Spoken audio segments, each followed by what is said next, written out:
Oi pessoal, olha eu aqui de novo, eu e a Dona Bíblia, no nosso especial Setembro, Mês da Bíblia, o segundo vídeo. Nós vamos falar sobre os livros históricos. É importante que você tenha assistido o primeiro vídeo. Então, se você não viu, procure aqui nos cards ou acesse na playlist do canal. Bom, são 16 os livros históricos na Bíblia, que se iniciam após o Pentateuco. Como o nome diz, né? São livros históricos, então eles contam a história do povo de Deus, a história do povo de Israel. É importante que você tenha um olhar mais do que de história, simplesmente, mas que com os olhos da fé você consiga entender a mensagem de Deus através dessas histórias, tá bom? Então vamos lá, falamos no Pentateuco sobre Moisés, aquele povo ficou 40 anos perdido no deserto. Moisés morre, né? Essa é a última folha do Deuteronômio, que é o último livrinho ali do Pentateuco. Só que Moisés, ele fez um líder, que é o Josué.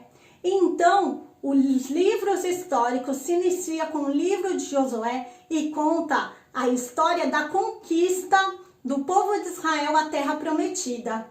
Então ali eles vencem na batalha de Jericó, né?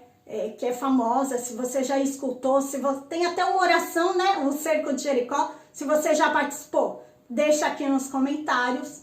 E aí então com o líder Josué, eles conquistam a terra prometida, passam por Jericó e conquistam ali toda Canaã.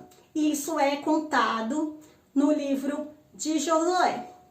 Josué, ele não formou um líder. Moisés formou Josué como líder, como uma referência daquele povo. Só que Josué não formou ninguém. Então, lá na Terra Prometida, os israelitas, eles iniciam um período que é chamado período dos juízes. Então, o que é esse período? Eles não tinham uma liderança fixa ali, uma pessoa como Moisés ou como Josué. Eles ficaram 300 anos sem uma liderança, mas de tempos em tempos Deus levantava alguém, levantava uma voz. Por quê? Vamos explicar. O povo ali de Israel, ele não estava sozinho ali naquela terra, né? Tinha os seus vizinhos, os povos vizinhos. E naquela época a gente precisa entender que eles viviam em constantes lutas por briga de território. Não é que nem é hoje, por exemplo, o Brasil lá tem as suas fronteiras e é isso e todo mundo respeita e pronto que acabou. Não, naquela época existia uma briga muito grande por território. E é isso que a gente lê o tempo todo. Então assim, o povo de Israel, o povo de Deus, ele tá lá naquela terra prometida, mas o tempo todo tem outros povos tentando invadir, tentando tomar aquela terra dos israelitas. Então eles vivem em constante combate. Então, o que acontece? Também nesse período dos juízes, tem os povos vizinhos. Então assim, o povo de Israel, ele é um povo escolhido por Deus, né? Eles tinham que adorar somente a Deus.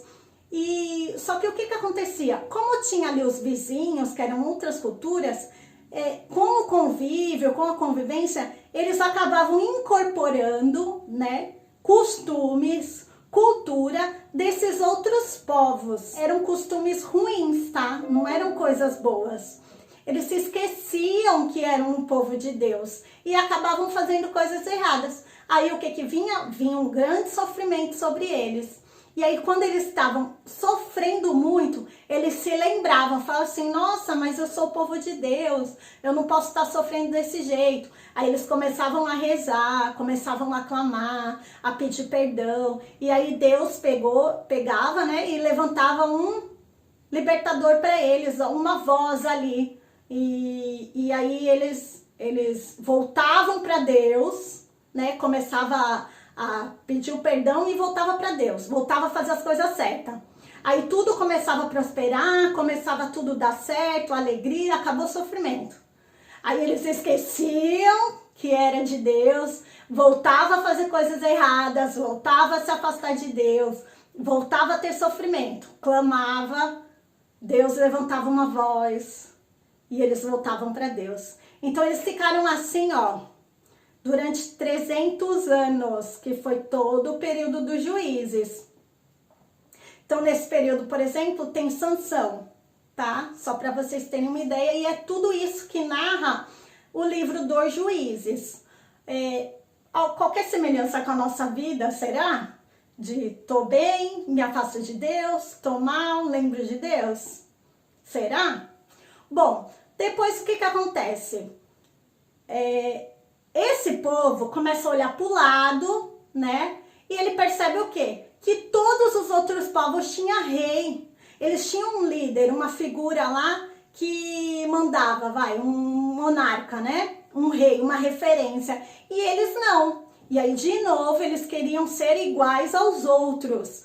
O livro dos Reis conta exatamente isso. O período em que o povo de Israel começou a ter rei. Primeiro foi Saul, depois Davi, depois Salomão. Então, esses 3 reinados são contados ali principalmente no livro dos Reis. Existia uma transição entre o período de Juízes e o período dos Reis, que é contado no livro de Samuel. 1 Samuel e 2 Samuel ungiu o rei. Então, tá bom? Deu para entender até aqui? Eu sei que é muito conteúdo, mas qualquer coisa você assiste 2, 3 vezes. Ficou com dúvida? Deixa comentário. Essa foi a parte 1 dos livros históricos. Não perca a sequência, a parte 2. Acesse www.youtube.com.br/evangelizar com amor.